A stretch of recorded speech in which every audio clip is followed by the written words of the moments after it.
Επικοινωνείς με γυναίκες, προσπαθείς να φλερτάρεις, προσπαθείς να είσαι όσο γίνεται περισσότερο καλός και ευγενικός, ωστόσο βλέπεις ότι το πράγμα κάπου κολλάει και μένεις σε κάποιο σημείο στάσιμος και αναρωτιέσαι.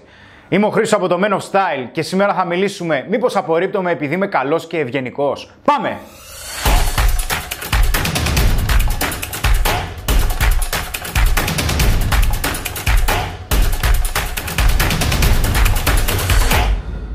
Πρώτα θα σου απαντήσω και μετά θα το αναλύσω. Η απάντηση είναι όχι. Δεν απορρίπτεσαι επειδή είσαι καλός και ευγενικός. Δεν θα τρελαθούμε τελείως και θα κυκλοφορούμε με ζουλομανδία.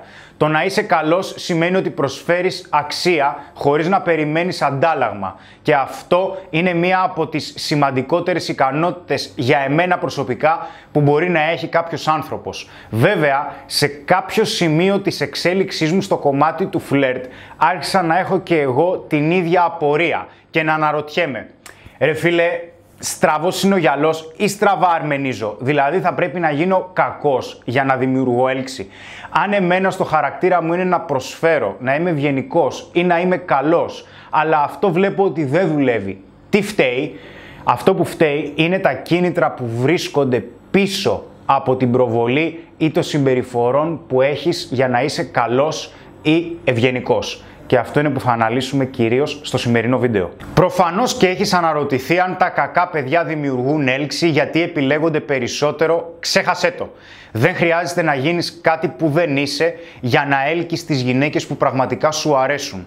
Οι συμπεριφορές σου είναι φίλτρο για να έλκεις γυναίκες που σου ταιριάζουν.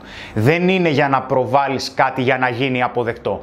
Αν αυτό το καταλάβεις, τότε κυρίως θα αποκτήσεις ψυχική ηρεμία, που είναι από τα πιο σημαντικά πράγματα στο φλερτ. Δηλαδή να σταματήσεις να αμφισβητείς τον εαυτό σου σε κάθε βήμα και σε κάθε κίνηση.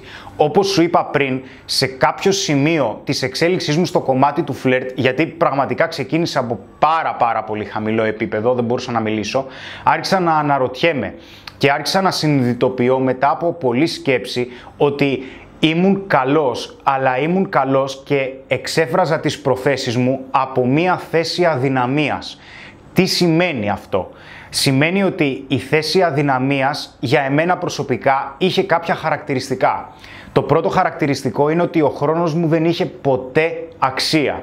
Δηλαδή προσπαθούσα να κάνω χάρες, προσπαθούσα να κάνω εξυπηρετήσεις, προσπαθούσα να ασχοληθώ και να βοηθήσω την οποιανδήποτε γυναίκα πίστευα ότι της αρέσω, χωρίς βέβαια αυτό να έχει κάποια ανταλλακτική αξία. Μην παρεξηγηθώ, δεν εννοώ ανταλλακτική αξία να πάρεις κάτι πίσω. Όχι, το να προσφέρεις αξία χωρίς να περιμένεις αντάλλαγμα είναι αρετή. Αν όμως το κάνεις επειδή δεν έχεις άλλη επιλογή, αν το κάνεις επειδή φοβάσαι να εκφράσεις ερωτικό ενδιαφέρον στη γυναίκα και προσπαθείς να είσαι καλός για να σου δείξει και εκείνη με τη σειρά της ενδιαφέρον ως αντάλλαγμα, τότε το πράγμα μπερδεύεται, γιατί κυρίως καταπιέζεσαι, αλλά μπερδεύεις και τη γυναίκα.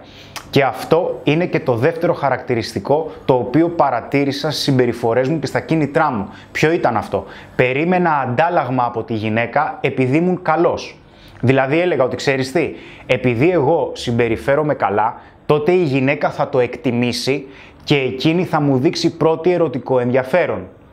Άλλο εκτιμώ κάποιον που μου συμπεριφέρεται καλά και άλλο αισθάνομαι έλξη για κάποιον που συμπεριφέρεται καλά σε εμένα. Το να συμπεριφέρεσαι καλά σε μια γυναίκα και να προσφέρεις αξία είναι πάρα πολύ θετικό.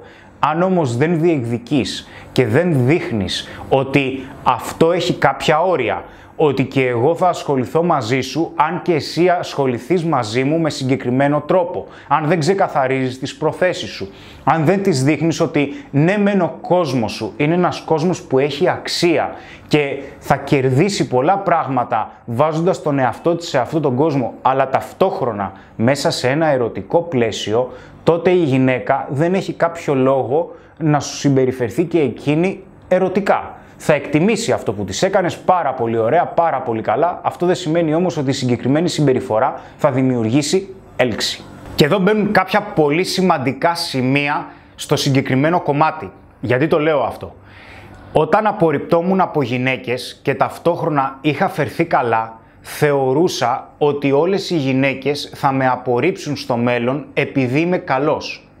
Ωστόσο, το πρωταρχικό μου και πιο σημαντικό κίνητρο που προσπαθούσα να ήμουν καλός, ενώ πολλές φορές δεν ήθελα, γιατί ο σκοπός μου ήταν το ερωτικό ενδιαφέρον, να αποκαλύψω τις προθέσεις μου έτσι ώστε να αποκαλύψει και τις προθέσεις της η γυναίκα, ήταν ότι με ενδιέφερε περισσότερο να αρέσω στη γυναίκα.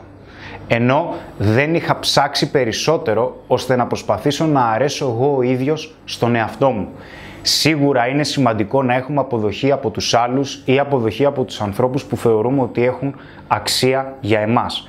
Ωστόσο, όταν αφήνουμε εκτός τον εαυτό μας, δεν εκφραζόμαστε, δεν διεκδικούμε και δεν δημιουργούμε κάποια κριτήρια, όχι μόνο για να εκφράσουμε τις ανάγκες, αλλά για να αρέσουμε και σε εμάς τους ίδιους και βάζουμε σαν προτεραιότητα να αρέσουμε στους άλλους ή να αρέσουμε στις γυναίκες, τότε αυτό δεν είναι ελκυστικό, γιατί είναι κάτι fake, είναι κάτι ψεύτικο. Όταν είσαι κάτι το οποίο δεν θέλεις να είσαι, αλλά το κάνεις για να πάρεις ως αντάλλαγμα το ερωτικό ενδιαφέρον της γυναίκας, το καταλαβαίνει. Μέσω δικής μας γλώσσας σώματος, η γυναίκα καταλαβαίνει ότι μας αρέσει. Δεν μπορούμε να το κρύψουμε. Όταν όμως αισθανόμαστε ντροπή για τις προθέσεις μας, όταν αμφισβητούμε εμείς οι ίδιοι την αξία μας και προσπαθούμε να είμαστε καλοί για να πάρουμε πίσω από τη γυναίκα το ερωτικό της ενδιαφέρον και να πει «Wow, τι πρίγκιπας, είναι διατεθειμένος να κάνει τα πάντα για εμένα, προσπαθεί να με κερδίσει με πλάγιους τρόπους», τότε αυτό δεν είναι ελκυστικό. Αντιθέτως, ρίχνει την έλξη. Και όπως έχω αναφέρει πολλές φορές και ανέφερα και στο συγκεκριμένο βίντεο, μπορεί να νομίζεις ότι το να είσαι κακό παιδί είναι κάτι το οποίο πρέπει να συμβεί. Τα κακά παιδιά έχουν βραχυπρόθεσμη αξία, όχι μακροπρόθεσμη. Στις πιο δύσκολες καταστάσεις της ζωής μου, που χρειάστηκα ένα στήριγμα και έναν άνθρωπο να μιλήσω ή να με βοηθήσει, τα κακά παιδιά δεν ήταν εκεί. Τα καλά παιδιά ήταν εκεί. Γι' αυτό και τους εκτίμησα ιδιαίτερα. Γι' αυτό και τους εκτίμησα τόσο.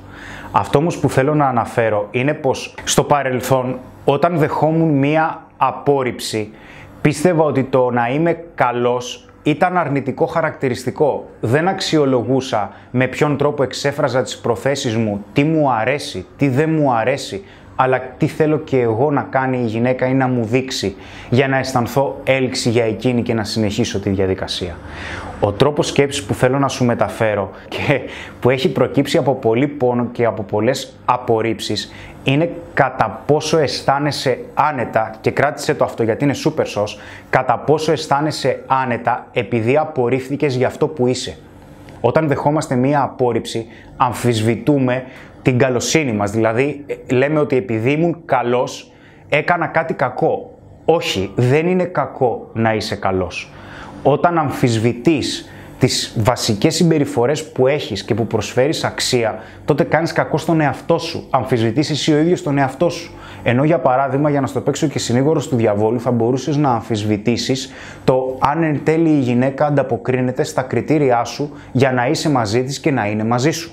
Αυτό που θέλω να πω είναι ότι δεν χρειάζεται να είσαι κάποιος άλλος για να δημιουργήσεις έλξη. Χρειάζεται όμως να διεκδικείς δυναμικά και να λες όχι μόνο αυτό που θέλεις ή αυτό που έχεις ανάγκη, αλλά να ζητάς και εσύ πίσω αυτό που θεωρείς ότι έχει αξία για εσένα. Και αυτό γιατί αν δεν αισθάνεσαι εσύ καλά με το στυλ σου, με το πώς εκφράζεις τις προθέσεις σου και με το πώς συμπεριφέρεσαι, θα αφήνεις το συγκεκριμένο στυλ να στο ορίζουν οι άλλοι. Θα αφήνεις οι άλλοι να σου ορίζουν κριτήρια συμπεριφοράς. Αυτό που θέλω να σου πω είναι πως το να είσαι καλός είναι αρετή και ταυτόχρονα είναι ένα πάρα πολύ σημαντικό φίλτρο για να φιλτράρεις τους ανθρώπους αλλά και τις γυναίκες που θέλεις να βάλεις στη ζωή σου. Όταν βλέπεις ότι συμπεριφέρεσαι καλά και οι άλλοι δεν το εκτιμούν, τότε ίσως έχεις ένα κριτήριο και άλλο ένα στοιχείο πως ίσως τελικά δεν τους αξίζεις και τόσο.